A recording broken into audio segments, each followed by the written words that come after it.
I sponsored my best friend to Australia. She married my husband while I was being deported. Let me say that again, because even now, 3 years later, I still can't believe I'm saying these words. The same girl I shared a room with at Unilag. The same girl who was my maid of honor.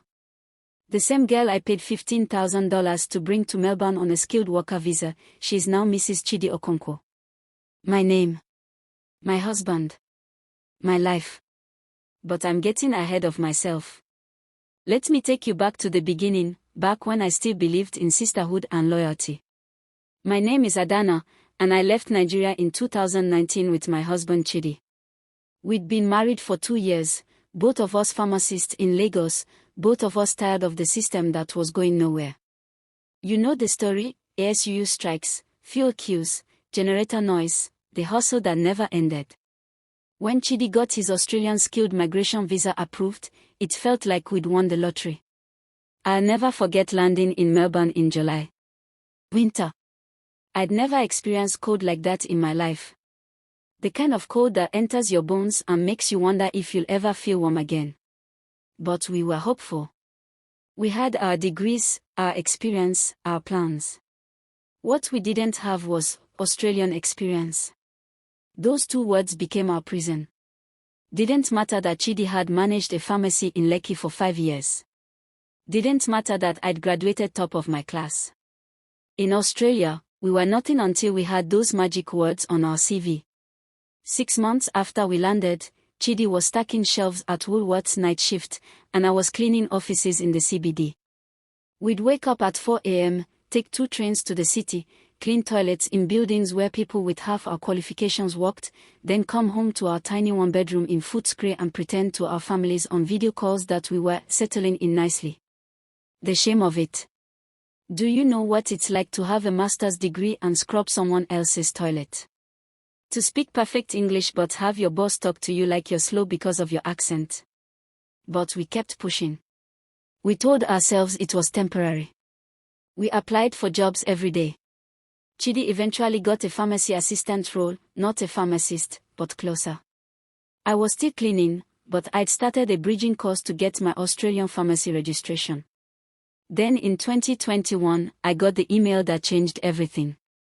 My permanent residence was approved. After 2 years of temporary visas, stress, and uncertainty, I had my PR. Chidi's came through 2 months later. We cried that night. Real tears. We'd made it. We were legitimate. We could build a real life now. That's when I thought of Bisola. Bisola was my girl. We went through everything together: Unilag, NYSC, early career struggles in Lagos. When I got married, she was the one who helped me pick my wedding dress. When I left for Australia, she cried at the airport like she'd lost a sister.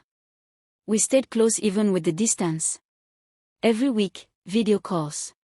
Every month, I sent her a little money because I knew she was struggling. Her pharmacy job in Ikeja was paying peanuts, and Lagos rent was swallowing her whole. Adana, I'm suffering here, oh, she'd tell me. This Nigeria go one person. And me, in my tiny Australian apartment, cleaning toilets during the day and studying at night, I'd feel guilty. Guilty that I'd escaped and she was still there.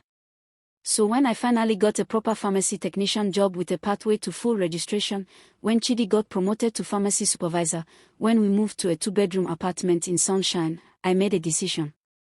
Chidi, I said one night, what if we help Bisola come to Australia? He looked up from his phone. How? We could sponsor her. Skilled worker visa. She's a pharmacist. She has the qualifications.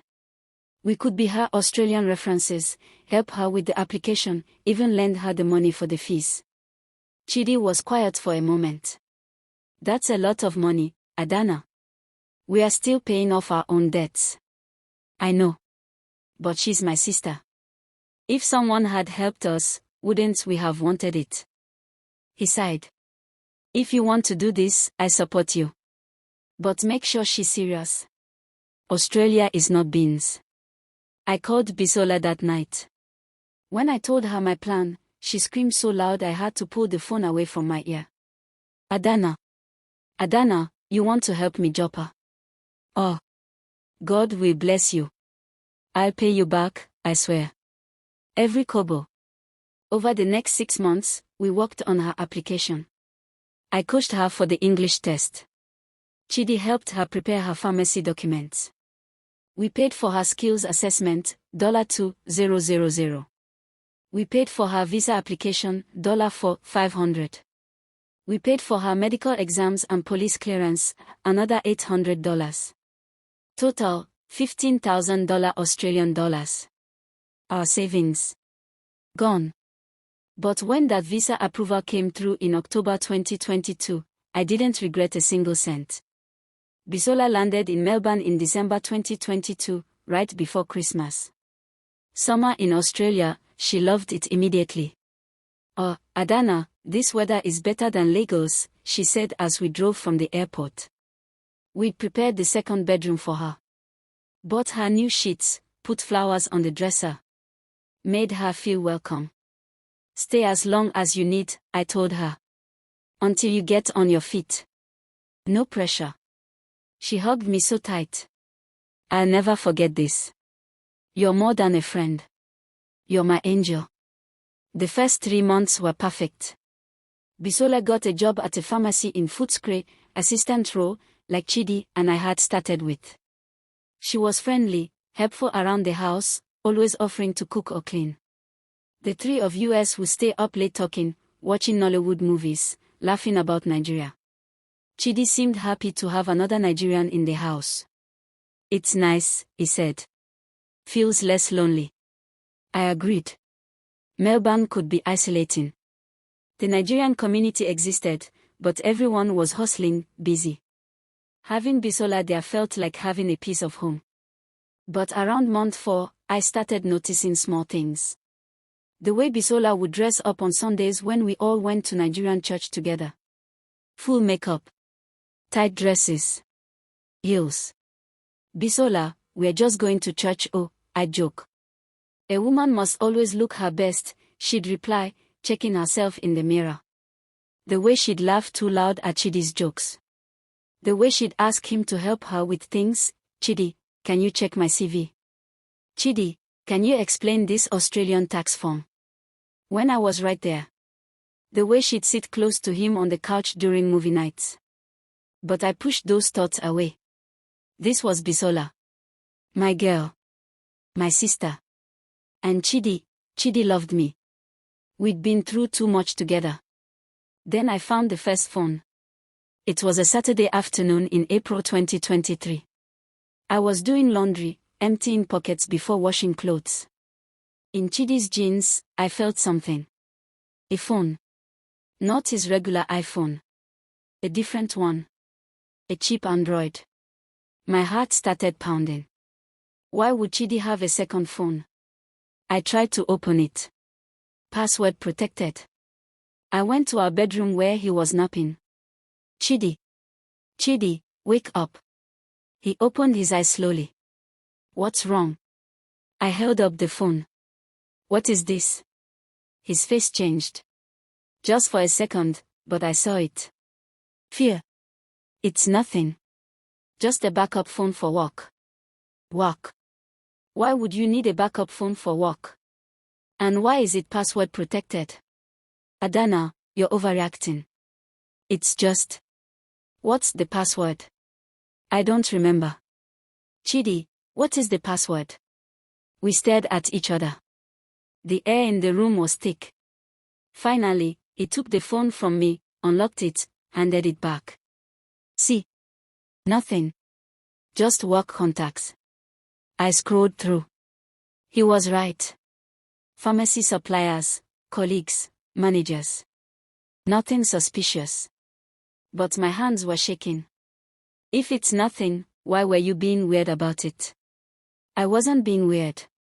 You were being paranoid. That word. Paranoid. It made me feel small. Crazy. I'm sorry, I said quietly. I don't know what I thought. He pulled me into a hug. We are good, baby. We are solid. Don't stress yourself. But something had shifted. A crack had appeared. 2 weeks later, I got a notification from the Department of Home Affairs.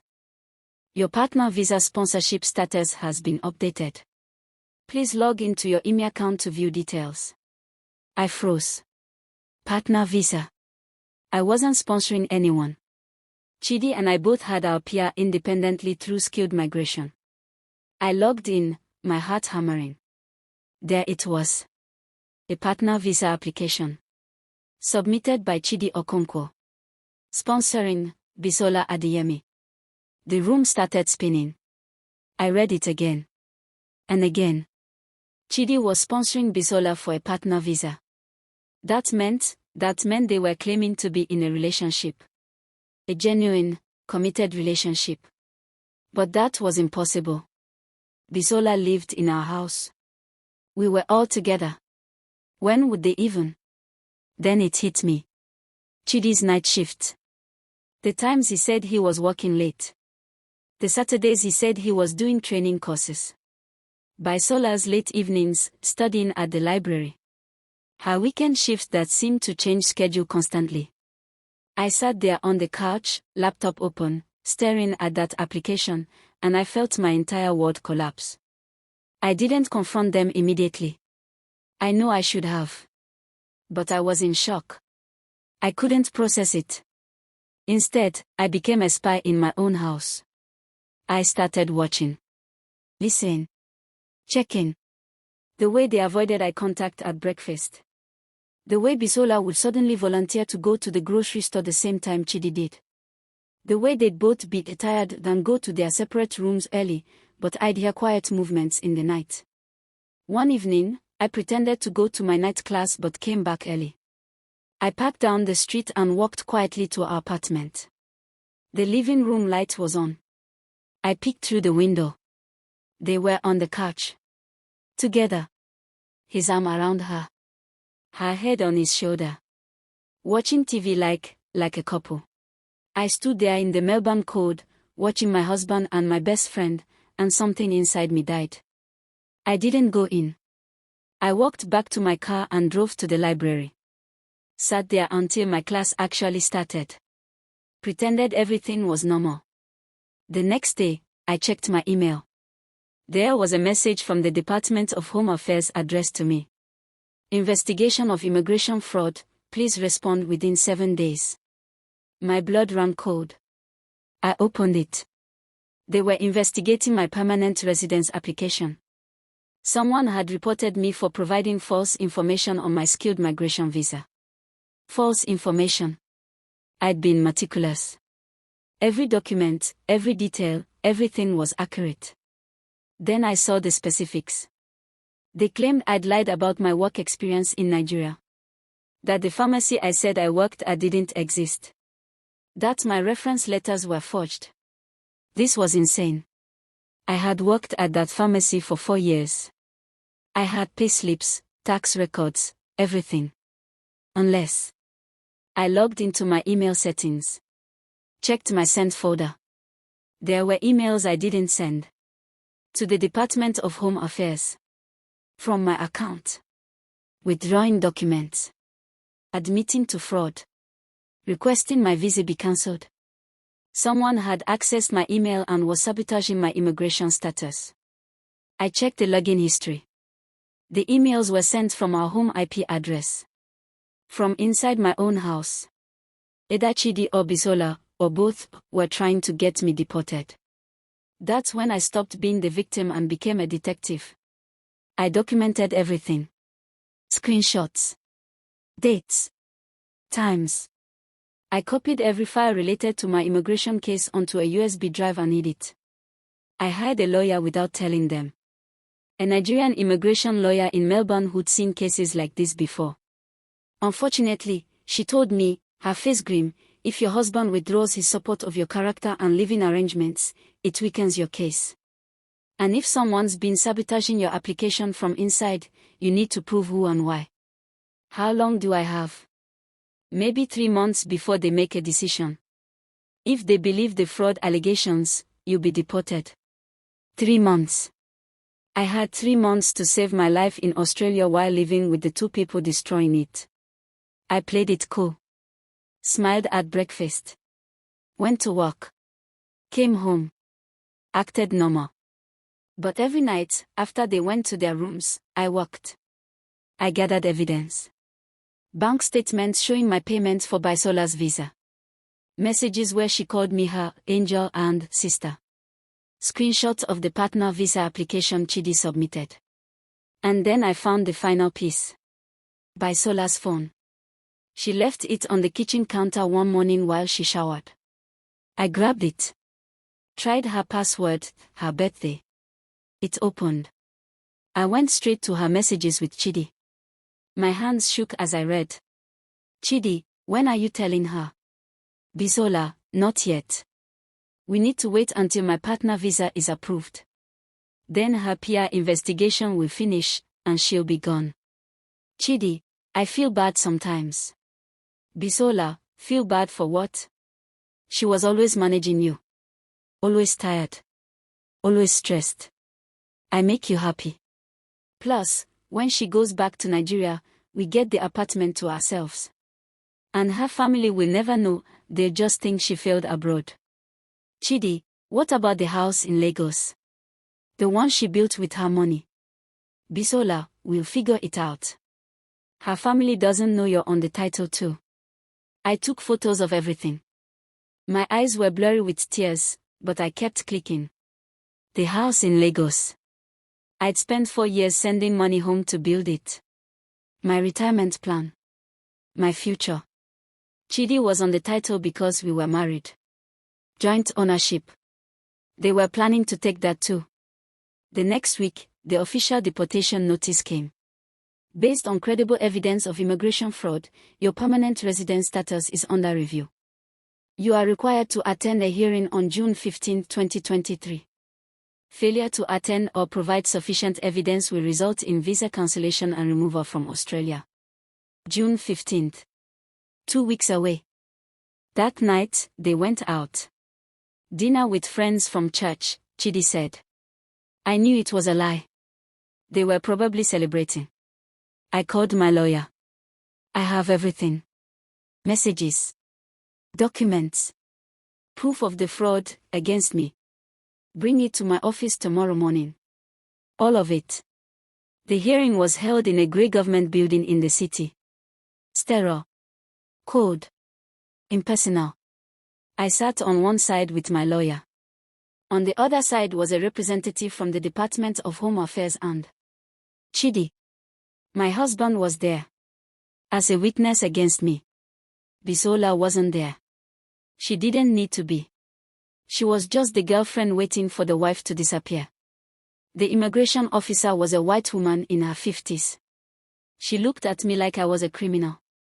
Mrs. Okonkwo, we have evidence that you submitted fraudulent documents for your permanent residence application. Do you have anything to say? Yes, my lawyer interjected.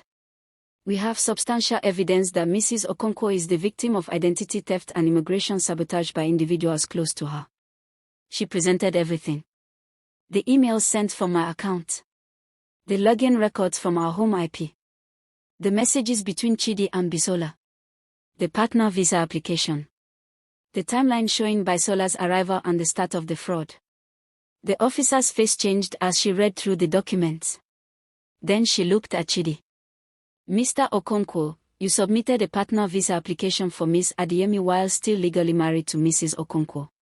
Chidi's face went pale. We were separated. There's no legal separation filed.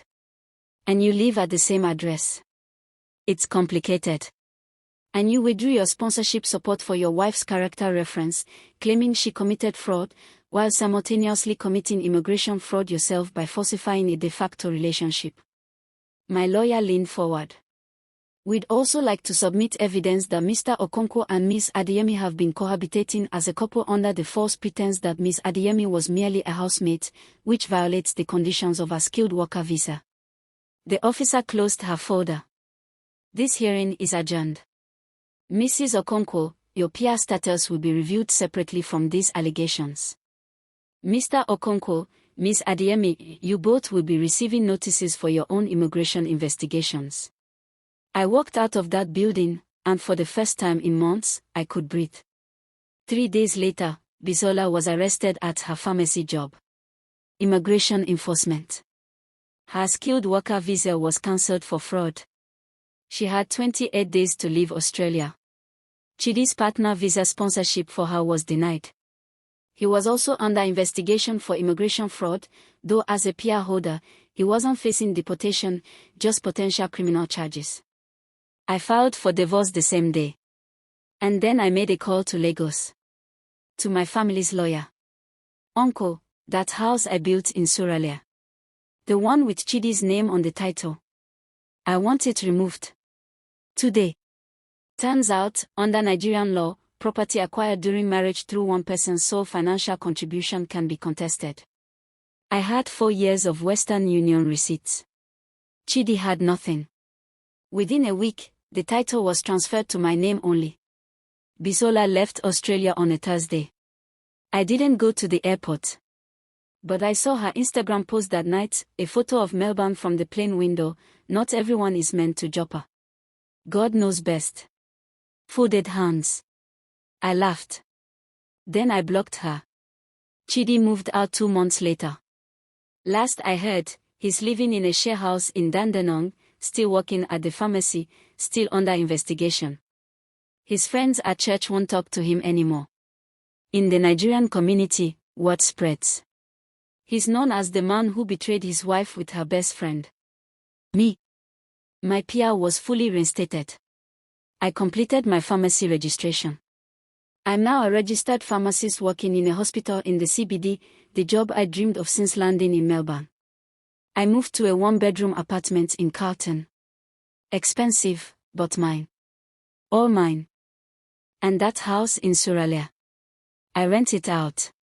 The income covers my rent here and then some.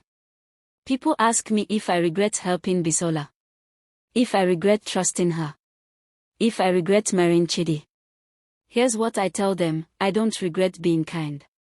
I don't regret being loyal. I don't regret believing in sisterhood.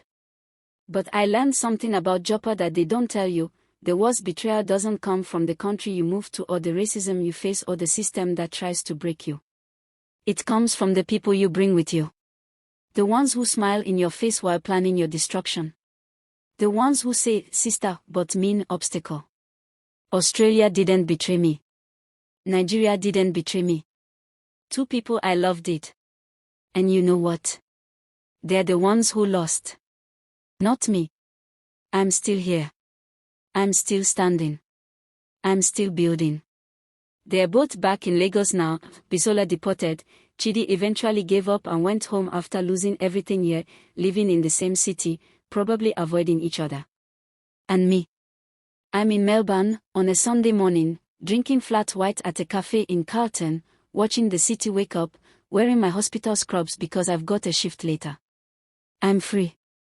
I'm legitimate. I'm thriving. That's the revenge nobody tells you about: living well.